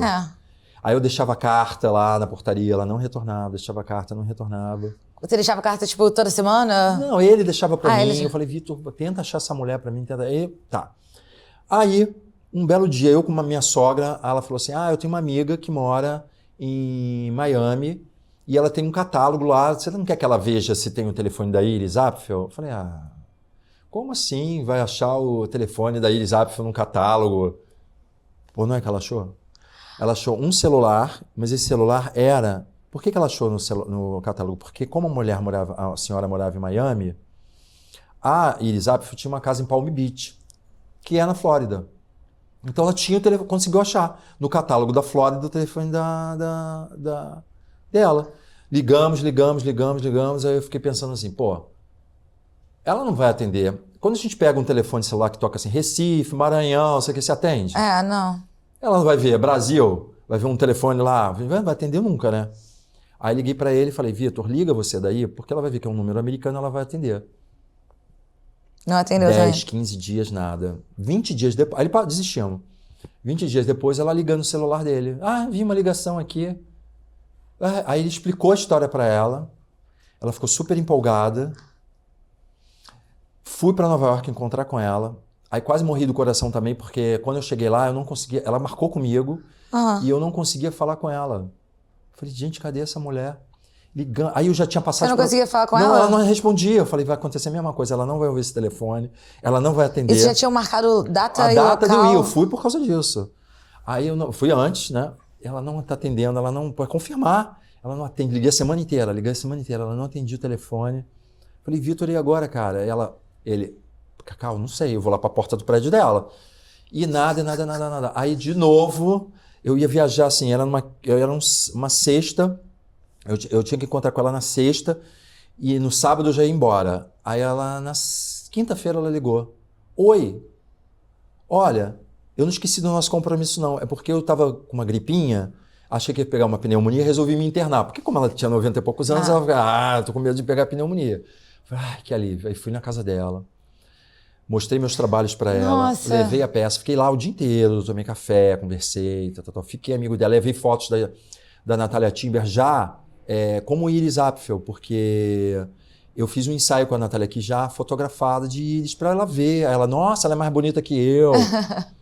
Passei o dia lá, ela me autorizou a fazer a peça, fiz a peça no Brasil, não consegui trazer ela, mas... Ela tem que dar uma autorização formal? Como é que funciona? Não, ela me autorizou. Não, é assim, não tem isso que eu descobri nesse processo todo, porque quando você vai fazer um espetáculo de uma pessoa pública, você não precisa da autorização dessa pessoa. A tua vida está na internet, eu pego tudo ali, coloco e tal.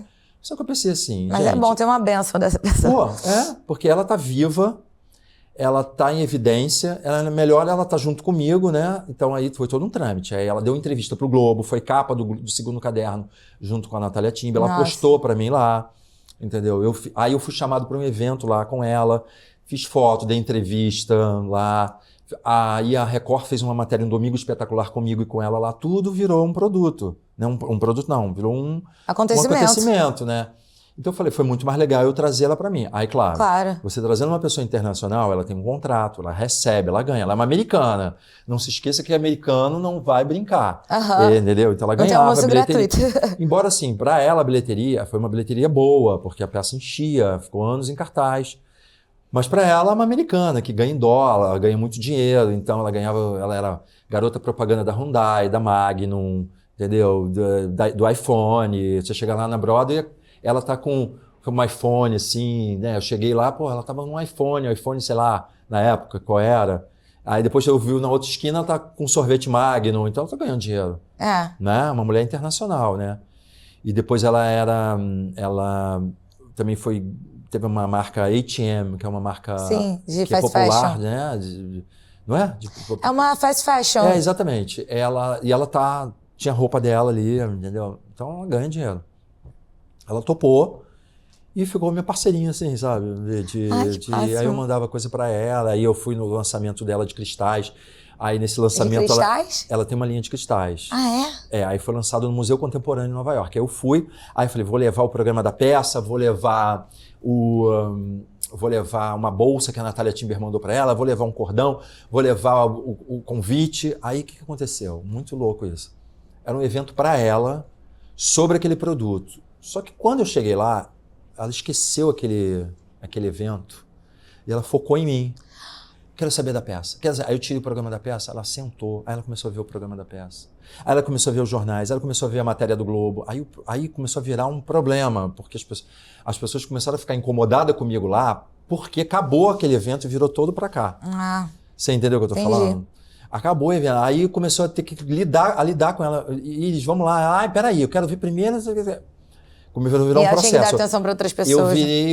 Virou um... Não é que eu fui entenda bem, não é uma coisa de vaidade, eu virei um acontecimento.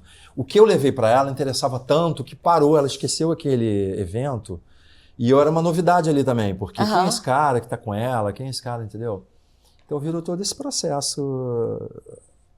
E aí a peça foi um sucesso, foram 3 anos em cartaz com a Natália Timber, só que quando foi na pandemia, a gente estava no Teatro São Pedro, em Porto Alegre, lotado o teatro. No dia seguinte, no domingo, a gente já tinha venda antecipada.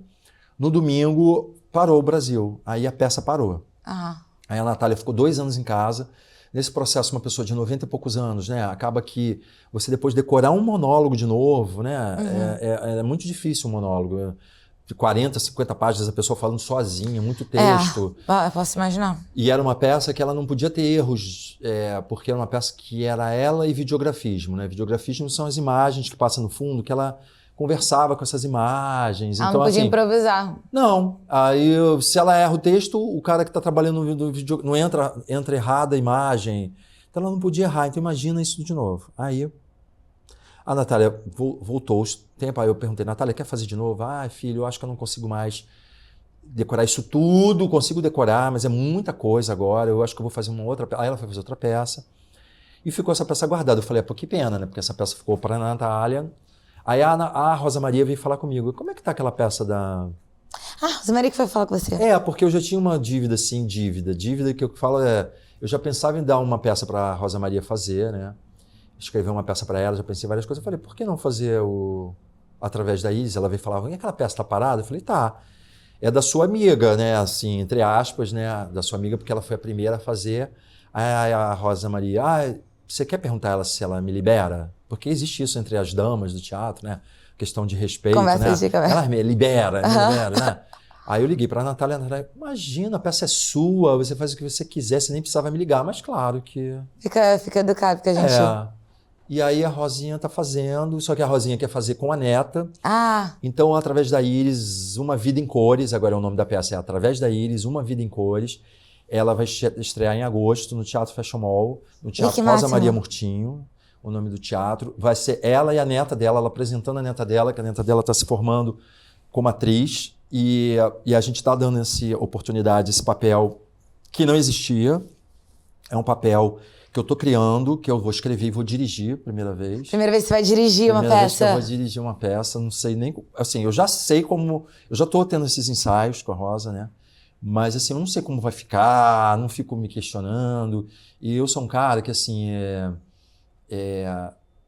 eu não me cobro muito, sabe? Eu vou fazendo, porque se a gente fica cobrando, isso tem que ser perfeito, cruzada de pernas... Isso vai ficando uma piração na cabeça da gente. Se a pessoa conseguir fazer, trava. A pessoa conseguiu fazer, é isso. Conseguiu fazer. Eu sou desse time também. Por que a perna tem que estar com o bico, sapato para baixo? Não, pô. Você entendeu o que eu tô falando? Tá assim. Isso que eu tô falando. Então, assim, se você começar nesse perfeccionismo, você sofre, a coisa não vai ficar perfeita, que a gente sabe que nunca tem perfeição, né? E aí eu comecei com ela, os ensaios, entendeu? Aí eu leio com ela, eu dividi a peça em 15 cenas, e a neta dela, porque antes a peça era um monólogo que ela dava uma entrevista para um documentário. É um doc cênico, vamos dizer assim. Agora eu estou transformando, a Iris está dando uma entrevista para a revista Vogue. E a pessoa vai entrevistar, quem vai entrevistá-la é a neta, que é a Sofia Medonça, que faz a Emily. Ela vai entrevistar a Rosa Maria como se fosse uma iniciante como jornalista. Então, Emily era o nome da personagem do Jabez Prada, né? Mas eu botei assim, tem que botar um nome... Eu fiquei pensando, tem que botar um nome mesmo, um nome meio americanão, assim, né? Botei Emily. Aí eu botei Emily. Então, as duas personagens que tem a Juliette, que é a personagem, que é a empregada, que é um personagem... É hilária essa empregada da Iris, que é uma empregada... Porque assim, quando eu cheguei lá na casa dela, um apartamento suntuoso, ela é vizinha da Meryl Streep, não sei o que, eu falei, vai abrir um mordomo, né? Não. Aí vem uma empregada muito engraçada, gritando, eu falei, gente, acabou o glamour. Aí ela grita com a mulher, que confusão, que confusão. Aí eu já botei essa personagem, mas essa personagem, ela na verdade não tem essa mulher fazendo. Tem uma camareira que vai servir como essa personagem, porque não tem muitas falas dessas, não tem muita história dessa personagem. E tem a menina que vai fazer essa personagem aí.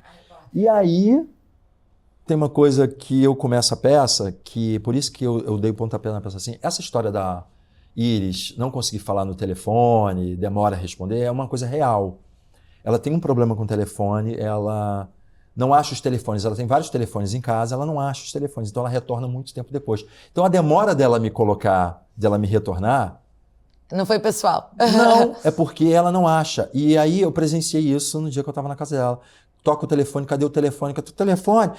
Essa casa tá um inferno com esse telefone. Cadê o telefone? Aí começa a procurar, todo mundo a procurar. Tá aqui, tá. Aí ela, tá aqui. Aí ela tira. Aí eu comecei a ver as matérias que ela dava nas entrevistas. Aí fala que esse é um problema, que ela não se entende com o telefone, com a modernidade, que ela sempre perde os telefones. E a peça já começa ela tentando achar o telefone. Porque ali eu dou um pontapé, a pessoa já entende, Iris Apfel, quem é ela, né? Ela é essa mulher doida, sabe? Eu ia te perguntar isso, a peça aborda qual aspecto dela? A peça, quando eu comecei a fazer, eu falei, vou abordar moda, mas aí eu achei, não vou abordar moda, ela vai muito mais do que isso. Porque ela era designer de interiores e depois virou um ícone de moda. E ela não é, e ela frisa bem pra gente, assim, eu não sou fashionista, ela não desenha roupa. Todo mundo acha que ela é o ícone de moda, ela né? Bota a roupa, ela monta em você. Você fala assim, Iris, ela já morreu, né? Mas quando ela... Iris, me ajuda a montar uma roupa. Ela vai botando em cima de você as coisas e monta ali. Mas ela também não é contratada para isso. Ela, de vez em quando, ela virou um ícone da moda porque ela era uma designer de interiores importante, que os 7 últimos presidentes americanos, foi ela que decorou a Casa Branca. Os 7 últimos presidentes americanos. Não, sem contar o último, porque ela já tinha morrido, né? Agora ela Os 7 últimos da vida dela. 7 últimos. E aí o que aconteceu? E aí ela viajava o mundo com o marido e trazia assim, ela ia para lugares exóticos, havia uma gaiola. Ela trazia a gaiola. Aí ela usava essa gaiola como bolsa, aí ela ia pra rua com essa gaiola. Aí ela trazia uma pena, botava a pena na cabeça. Ela ia levando isso para decorar as casas e ia usando nela. Aí ela começou a criar. Aí, como as pessoas já conheciam muito ela como design de interiores, as pessoas começaram a ficar curiosas. Que mulher engraçada, né? Com essas roupas todas, né? Ela anda com uma gaiola pendurada em Nova York como se fosse uma bolsa. Ela vai na padaria com pluma. Em casa é simples, mas vai na rua toda. Emperequetada. E aí ela ia para os lugares exóticos no mundo, para os buracos. Ela queria trazer uma cobra uma vez, aí o marido não deixou ela trazer uma cobra. Aí trazia dente de elefante.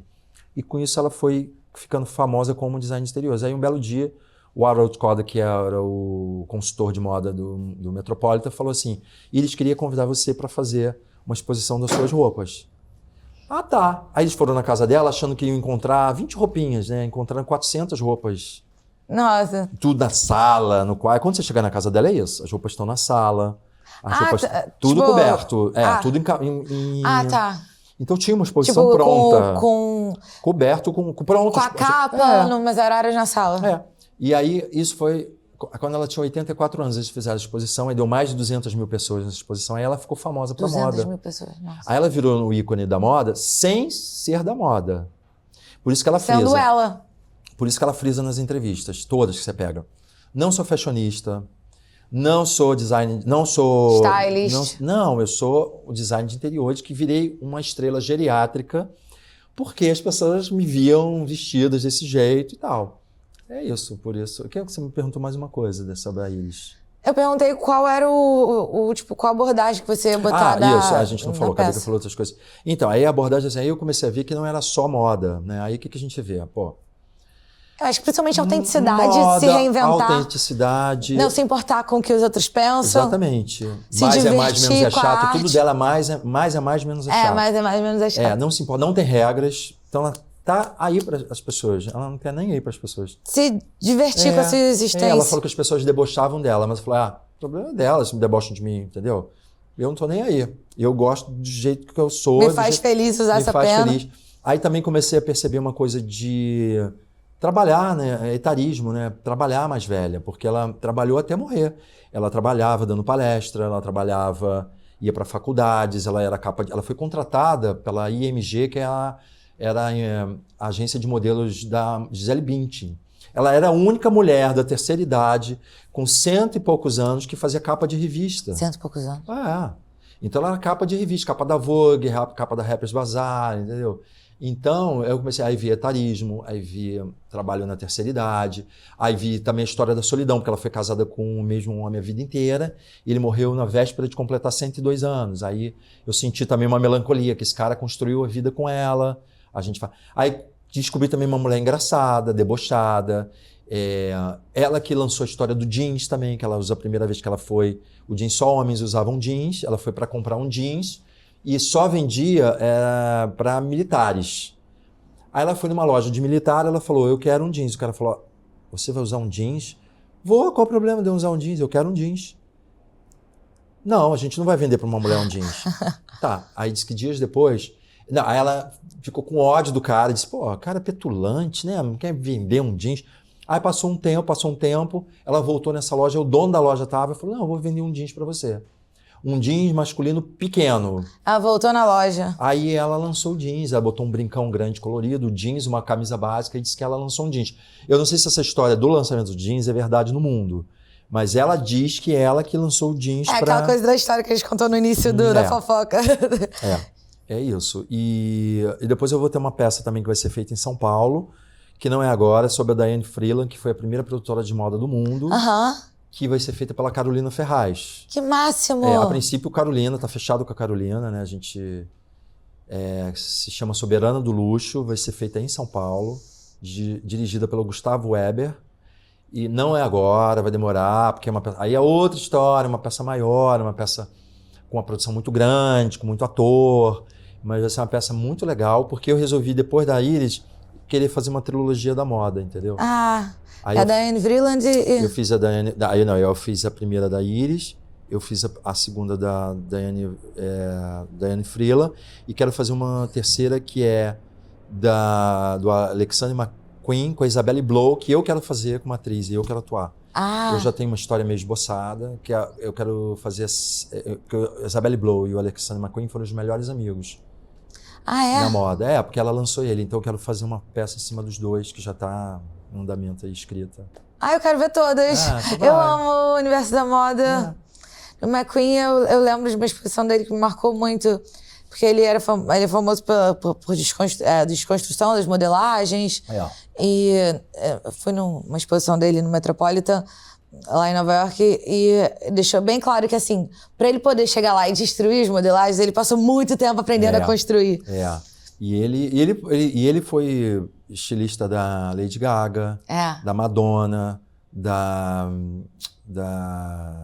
a mulher do Obama, gente, a Michelle Obama. Michelle Obama, mulher do Obama, a mulher, minha amiga. A mulher Michelle Obama. E ele teve muita gente que ele foi estilista, né?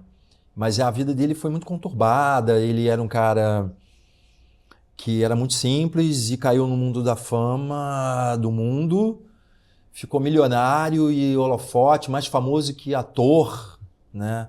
Porque a moda vai para o mundo, né? A moda vai para o mundo, vai para o Brasil, vai para a Europa, vai para a África, vai para tudo, né? Às vezes o ator fica centralizado só naquele país dele ali, né? E ele foi para o mundo. E aí ele foi... Se você pegar... É muito curioso isso. Se você pegar os desfiles dele, que eu comecei a ver, né? Os desfiles dele. Ele começa na luz, né? Assim, todo vibrante, entra na passarela e tal. À medida que vai passando o tempo, ele vai ficando jururu. Ele vai ficando jururu. Mais e aí apático. o último desfile dele parece que ele tá em depressão. Ele vai ficando, porque aquele mundo, o mundo da fama é uma coisa que ele caiu, né? Assédio, fama, problemas com a família, tentou suicídio, ele morreu de suicídio, se suicidou, né? Mas assim, mas ele não estava preparado para aquilo. Ele era um cara simples do interior de Londres, lá do subúrbio de Londres, e explodiu para o mundo, ficou milionário, assédio, todo mundo, fotógrafo na porta da casa dele. Não conseguia viver aquilo. E aí não era aquilo que ele queria. Ele queria viver da moda, assim, ganhar dinheiro ali, tranquilo. Fazer mas a aí arte dele. E aí nem todo mundo está preparado para isso. Aí entrou drogas no meio, entra cansaço. Ele tinha que fazer 14 coleções por ano. 14 coleções por ano. Ai, sim. Nossa. Todo mundo cobra, né? 14 coleções por ano. Aí a Givenchy contratou ele, aí tem uma cobrança, tudo assim, gente. Porque a gente não vivencia isso, né? Ninguém me cobra 14 coleções por ano. Ninguém me fala assim, Cacau, eu preciso que você escreva 14 livros por ano. Você entendeu? Não, eu sei como é que Se o cara faz isso com você, você fica maluco. 14 livros por ano? Como assim? Você tem um contrato com a editora, você tem que escrever, você é obrigado, senão você paga uma multa. E moda dá um estresse, assim, bizarro. Eu estudei moda na Nova York, até na FIT. Que legal.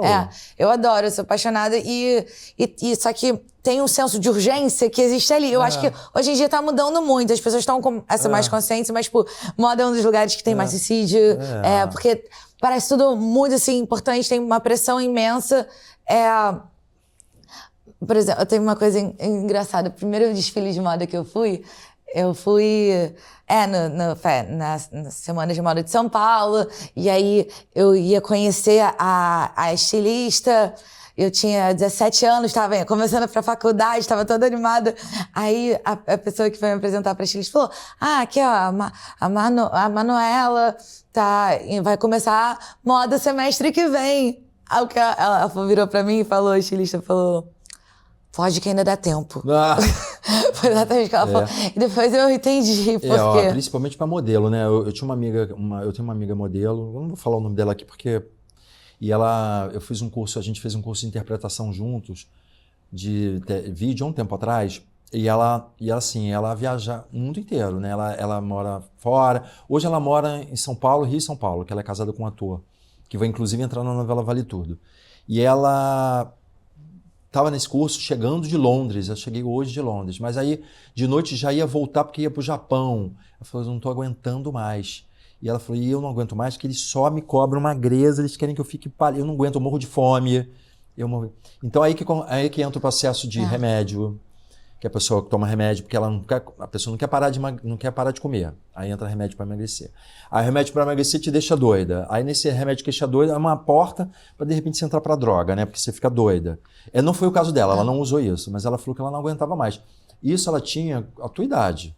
Ela já estava se aposentando, assim, ela não quer mais trabalhar com isso. Ela está no Brasil, ela faz capa de revista e tal, teve filho, mas ela não quer mais, ganhou dinheiro, tem a vida estabilizada, tem um apartamento em São Paulo, no Rio, tem um apartamento fora, acho que na Itália, não sei o que, pequeno, porque de vez em quando ela vai para lá, mas ela não tem mais o contrato com nenhuma agência, assim, sabe? Ela faz coisas quando está a fim de fazer, porque ela diz que não dá. Acho que chegou uma época mesmo nova, você tem que parar nova, porque senão você morre. Eu imagino que é super intenso. Mas para o cara que é estilista, eu não sei. Por exemplo, o Alexandre McQueen foi uma loucura, né? Ele foi essa coisa. Mas acho que não acredito que não seja a vida de todo mundo o tempo inteiro nessa loucura. É porque esse ritmo de lançamento é pelo consumo, mas as pessoas estão sendo mais conscientes em relação ao consumo, tá com esse slow fashion, tem marcas que estão no seu ritmozinho. Então acho que tem muita coisa mudando no mercado de moda. Inclusive, por exemplo, hoje em dia modelo não necessariamente tem que ser tão magra. Então, não precisa mais. Hoje em dia, aliás, não tem que ser... Eles gostam de, tipo, pegar o... A Daiane Freela não gostava de usar modelos com padrões tradicionais. A história dela começa por aí. Ela não usa modelos tradicionais. Ela não quer a mulher com cintura fina, perna longa. Ela quer a mulher com bundão. Ela quer a mulher com dente separado. Ela quer, por exemplo, a primeira capa que ela fez com a Barbra Streisand, que tinha um nariz aqui. Aí todo mundo, não, faz, você é maluca, não vai vender nada. Eu vou fazer. Eu vou colocar essa mulher com esse narigão, porque ela vai ser um acontecimento. Então ela não lidava com modelos normais, assim, normais que eu digo, gente, pelo amor de Deus, né? Tudo que a gente fala, normais que eu digo assim, com padrão de beleza... Padrãozinho que você vê aí, que é a magrinha, que é sem barriga. Não, padrão normal da vida. Padrão que você vê nas pessoas. Aí as pessoas começaram a se identificar. Essa gordinha aí na capa de revista, pô, eu sou assim. Legal, né? Tem muito mais gente fora do padrão do que dentro do padrão. Quantas gordinhas lindas você vê, quantas pessoas, né, gordinhas lindas você vê, quantas pessoas estranhas, às vezes com as trábicas. A pessoa não pode, não é feia. Você olha a pessoa, você não é, porque você tem uma coisa assim, a pessoa estrábica é feia. Não, você olha a pessoa é bonita. Você entendeu o que eu tô falando? E essas coisas que tornam a gente diferente também é o que torna a gente... Então, o diferente que ela diz que seduz. O diferente que seduz. Então... ela lidava com tudo que é diferente. E hoje, então, acontece isso. Ninguém quer mais nada tradicional. Pelo contrário, se tu bota uma pessoa... um desfile, não tem uma pessoa gorda, uma pessoa preta, uma pessoa estrábica, uma pessoa, sei lá, com alguma coisa, as pessoas gritam. Que não tem não como. As pessoas gritam. A pessoa quer ver a diversidade aí. Eu gosto que tá cada vez mais pessoas tendo consciência disso. É porque a moda é pra todo mundo, né? Sim. Uma moda é pra todo mundo. O assunto é infinito, porque cada história incrível de mulheres incríveis, mas acho que a gente vai ter que concluir aqui, você vai ter que vir de novo quando for começar as outras peças.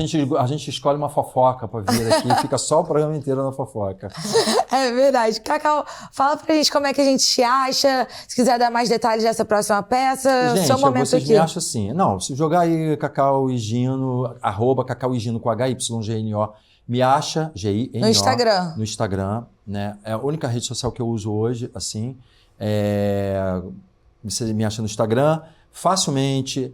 Eu vou começar a dar aulas de teatro para executivos, é bom falar isso, né? Que maravilha! Porque eu faço licenciatura em teatro e as pessoas começaram a me perguntar, como foi a escrita? A escrita foi a mesma coisa. Você dá aula de escrita? Eu nunca dei aula de escrita, porque é tudo eu sou autodidata. Comecei a criar um método, comecei a abrir um campo de escrita criativa. Que ótimo. Aí dou aula de escrita, aí vou começar a dar aula de escrita para executivos, porque eu acho que é importante hoje o executivo, as pessoas que trabalham, ter essa parte teatral, porque evolui, né? O desenvolvimento de oratória, comunicação, liderança, autoconfiança. Criatividade. Criatividade, isso tudo é importante hoje, porque quando você vai preencher lá um currículo, como é que é sua liderança, como é que não sei o quê? Sempre tem essas perguntas, né? E você ter a presença vende muito mais. E hoje o teatro está indo para a faculdade de medicina, de direito, tudo isso que eu já sei. E aulas também para as pessoas, que eu dou em grupo, atores que querem aulas, ou pessoas que querem trabalhar com teatro, ou querem se exercitar, ou que são cantores, ou que são artistas que querem ter aulas de teatro particular, ou em grupo, eu também dou. Que ótimo, Cacau. Então, além de tudo, a gente ainda pode aprender com você na prática. Pode. Tenho métodos para a pessoa ficar melhor. Maravilha, Cacau, muito obrigada. Obrigado a vocês, Amei adorei. nossa conversa. Adorei. Foi ótimo. Beijo. Muito obrigada. Obrigado a vocês. Ah, Do outro lado. tem uma lembrancinha pra você. Opa! Eu tenho uma loja da Natura. Ah, é? Ó, É. por isso que eu não saio daqui, gente. Porque o convidado ganha, o presente não quer mais sair daqui, ó. Adorei. Aí a gente Obrigado. tá com o lançamento, tem a linha Quer que eu Erva Doce. abra? Quer que eu abra? É bom. É bom? Não? Quê? Não, porque às vezes Quê? vocês estão com seus tempos. Não ouvi. Ah, é. Olha. Da Natura do America Shopping. Ó, sabonete maravilhoso. Que é Ó, um eu clássico gosto que todo mundo ama, mas a Gente, gente tá com o lançamento de spray de ambiente. Ah, maravilha aqui, ó. Obrigada. Obrigado, adorei. E se você chegou até aqui, tá na hora de você se inscrever no nosso canal, que não saia daqui. Também no Instagram, que não saia daqui. TikTok, que não saia daqui. E você pode também ver mais de mim no @eusoumanola no Instagram e Manola Oficial no YouTube. E até a próxima. Temos aí episódios novos toda quarta-feira, 7 da noite. Beijo, tchau, tchau. Beijo.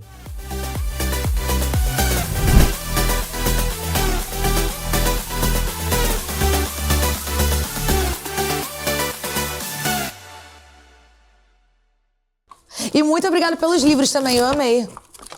É, só não deu pra trazer todos, porque aí, né, eu nem tinha os todos, eu nem tenho os meus livros todos. Não, mas eu adorei. Aham. Obrigada por autografar também. Tá bom, obrigado a vocês, adorei. Tem que dar tchau de novo? Não, a gente já deu tchau. Ah, tô cruzando. É que eles falam que eu não sei sentar direito. Aí a Mônica deu ideia. Usa sempre vestido longo. Pô, falei pra caramba, hein, Tá pô. ótimo, é assim que a gente gosta, Nossa né? Olha, é muito melhor assim. Alguém tem que falar. Senão ela não para de falar. Pô, eu tenho assunto pra caramba, se falar, tem Não, mas já assunto. já você volta.